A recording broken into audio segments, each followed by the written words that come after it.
What's up? Welcome back to the Siris King Show. It's your host, SK. We'll talk a little politics in this one. Not too long. Julian Assange was freed. Not gonna lie, it really surprised me. And it surprised me because he's a whistleblower, but I guess he was whistleblowing against the government, right?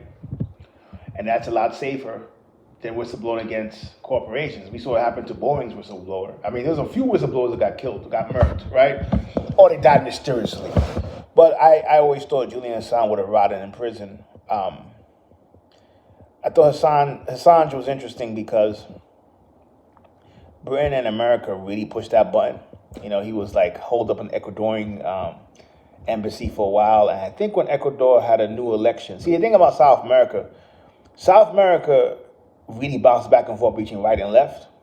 And the leftist movements in South America are strong. So like for me, when I think of leftist movement, South America is definitely part of that, right? But then the right is strong. So they it's kind of like two equal powers sometimes. So we see that with Brazil, right? Bolsonaro, and then Lula came in and reclaimed the throne. But I'm sure Lula, I don't know, like next guy, maybe another right wing dude. That's how South America is. It bounces back and forth. I would say, for the most part, Assange, he did a good thing.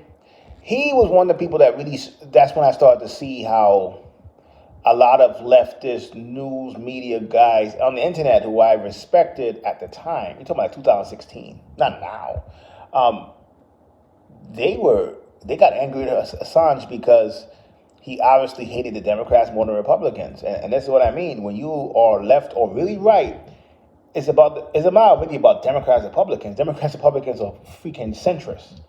But a lot of leftists were happy when fake leftists, of course, fake American leftists, when he was arrested. And now when he's free, they're trying to act like they're happy. And it's crazy because he had to take a private plane to the Marshall Islands, which is like American territory, but it's territory. So, and I'm hearing different things about that. I'm hearing some people say he was scared to set foot in America. Other people say he couldn't set foot in America. I don't know which one that is, right? But I know the flight, something like that cost like $500,000, some crazy shit. I think somebody paid for it.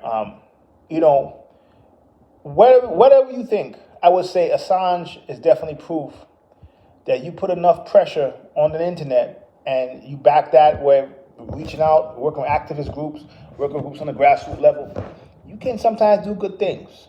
You could, right? Because I don't think they let him go. They didn't really let him go. He pleaded to a felony and he didn't even do anything, right? But listen, he's free, and that's good for him and his family. I don't really expect much of him. If I was him, I would keep quiet. He's going back home to Australia. That Australia, New Zealand, America, Canada, Britain monster will get you. So I wouldn't be too talkative if I was him, but it was interesting to see him being freed. That kind of surprised me. And I think Biden, I'm pretty sure he'll take credit for it somehow. I'm pretty sure he would. Somehow. What's to lose at this point? Is it good chess? Maybe. It's not a bad move. I don't look at it as Biden freedom, though. He pled guilty to some shit he didn't do. And he spent years in prison. That's terrible. But who am I to say? Maybe he looks at it as they let him go. I don't know. And if he looked at it as he let him go, I can't say he's wrong.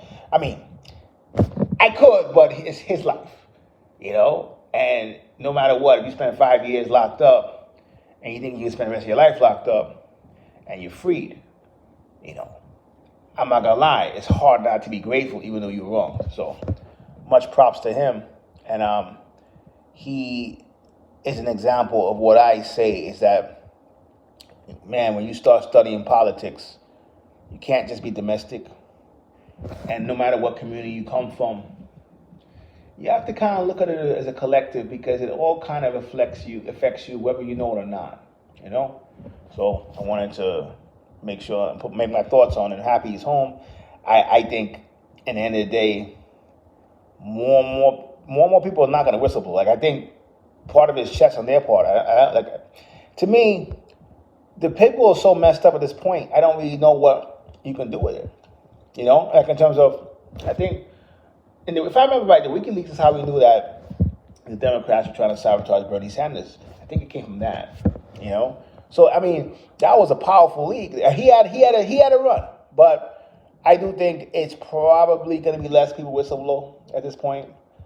And if you go up against the corporation, it seems like they'll kill you before the government does. It's just not worth it. I don't really think people care. I don't really think, even if they do care, they're comfortable in their lives. And I think, really, in the end of the day, you end up like Edward Snowden. He did what he did. Now he's in Russia. He can't come home. You know, and the intelligence apparatus is still functioning like none happened. So I don't know. And man, I ain't gonna lie. In their position where they whistleblower, most likely not. I believe if you want to go up against the system, you do it slowly. You poison them from within. Not even that. You just teach and let people know, get people healthy, get people organized, get people less dependent on the system, right? Like, to me, that's how you fight them. Go to them directly. And I know we do need people to go up against them directly, but I think in the end of the day, that's probably a fool's errand for the individual. It might be good for the movement, for the individual, unless you want to give up your life. I'm not sure it's worth it. Siris King. Until next time, peace.